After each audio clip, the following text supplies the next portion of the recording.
Hey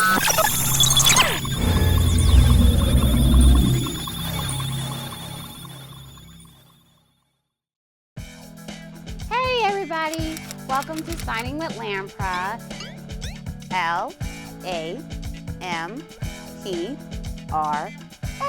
So you can see what it looks like to sign to another person in ASL and sign language. So are you ready? Let's get started.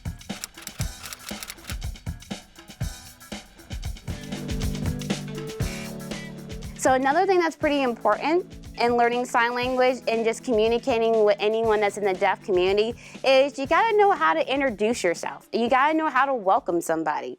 So I'm just gonna teach you a little bit about some signs that you use for introductions. So this is the sign for introduce or introductions. Introduce. And so the first thing that you probably already know how to say is hi. Hi. Or hi.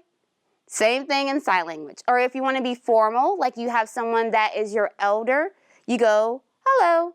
Kind of like a salute, almost like, but this is the formal way of hello. And you can say hi, hi. And then how to ask, how are you? You go, how are you?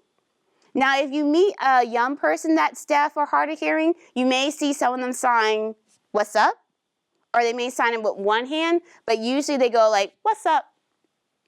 I think it's really cute. What's up? So you have hi or hi, formal hello, you have what's up, and then you have for how are you, you cup your hands like this, you roll or bring it in, and then you point to whoever you're talking to. So let's try it. How are you?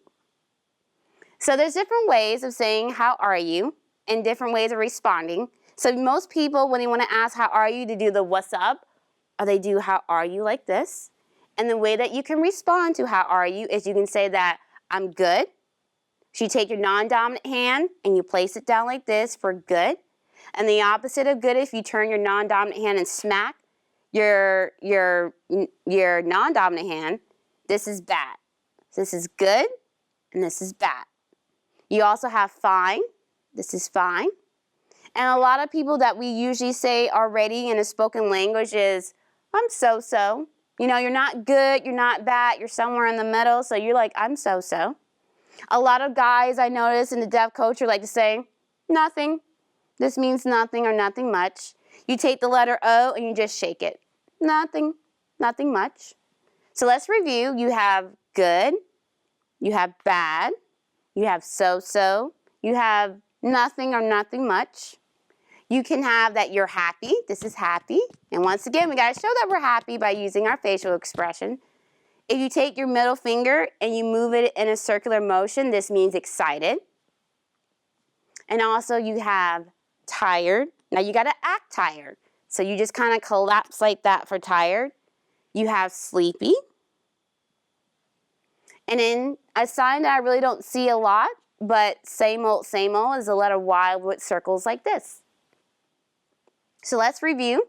You have good, you have bad, you have so-so, you have happy, you have excited, you have nothing much or nothing at all, you have tired, you have sleepy, you have same old, you have good, and you have bad. And I forgot to mention sad.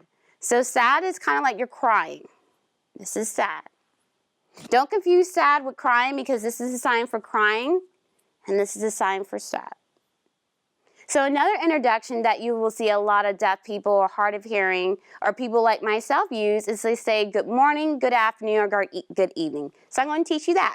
We already learned the sign for good, so this is good. And so what you're going to do is for mornings, you're going to take your dominant hand and raise it like this. And the way I remember this is because the sun rises in the morning. So this is good morning. And good afternoon is good afternoon because the sun kind of sets in the afternoon. And good evening or good night is good evening or night, the sun has disappeared. So let's do that again. So we have good morning, we have good afternoon, and we have good evening or good night. So another thing about introductions that you need to learn is how do I introduce myself? So I already know how to greet somebody, but I don't know how to introduce myself in sign language. Well, we're about to cover that. So usually if a deaf person or hard of hearing wants to know what your name is, they will usually sign, you name what? Or they can ask your name, and they can use like a puzzle kind of facial expression. So either way they sign it, they're asking what your name is. And the way you will reply is like, my name is, and then you will finger spell your name. So for example, my name is Lampra. And then if I want to ask, just to be polite, what the other person that I'm asking for, what their name is, I will do the same sign again. I'm like, you name what? Or your name, and then I look a curious look on my face. And then they will finger spell their name. Now, a lot of deaf people, when they get done finger spelling their name, they will use a sign at the end of it, which I don't want to get that confused. That sign that they put at the end of them spelling their name is called a sign name. And a sign name is basically what you can understand as a nickname. So instead of keep finger spelling your name over and over and over again, usually people that are involved in the deaf community that are deaf or hard of hearing, their friends, family members, give them a nickname that kind of describes their personality. So for example, my sign name is this. And the reason why this is my sign name, because one of my deaf friends in Tampa gave me this because they said I'm a nice person. Because this is a sign for nice, and so he replaced it with the letter L. And then some people have different sign names, like my son, his sign name is this for Solomon, because this is a sign for wise, and so my deaf friends replace it with the letter S.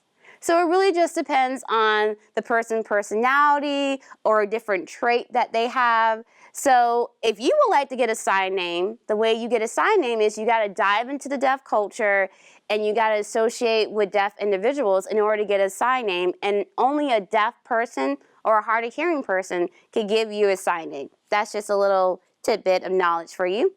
So we already learned how to say my name is, and if you remember, that is my name is, and then you finger spell your name. And then usually a deaf person will tell you, nice to meet you. So the way that you would sign that, or way you would see that sign, is you go, nice to meet you. Now you gotta remember that meet is like this, or meet is like this. And it's kind of like two people coming together and kiss. Or they're coming together to kiss like this. Now, you have to be careful not to angle the meat down here, because that's a different type of meat that you don't want to do. So make sure that the nice to meet you is like this, or nice to meet you is like this, and then you point to the person. So usually a deaf person would tell you after they get your name, they would like say, nice to meet you. And you can copy the same sign back, or you can do a sign that means like this. That means me too, same here, or I agree. Another thing that you need to learn is farewells. So the way you say farewell in sign language is usually what we do in unspoken language. Goodbye. Or you can say, see you later. So I'll repeat that again. It's go, see you later. Or you can tell a deaf person to take care. And the way you do that is you do the letter K and you just kind of hit right here. This means take care. So you once again, you have like goodbye or bye-bye. Or you can say, see you later. Or you can say, take care. My personal favorite is I like to tell people drive safely, because some people do not drive very safely. So I like to drive safe. So once again, that sign looks like this. Drive like you're driving a car with a steering wheel. Safe. And then some people will respond by, same here, you too. And if you're going to see that person the next day, you can say, see you tomorrow. So you have see you later, see you tomorrow. You have take care, drive safely, and you just have the normal goodbye. So those are just your beginning of introduction with sign language.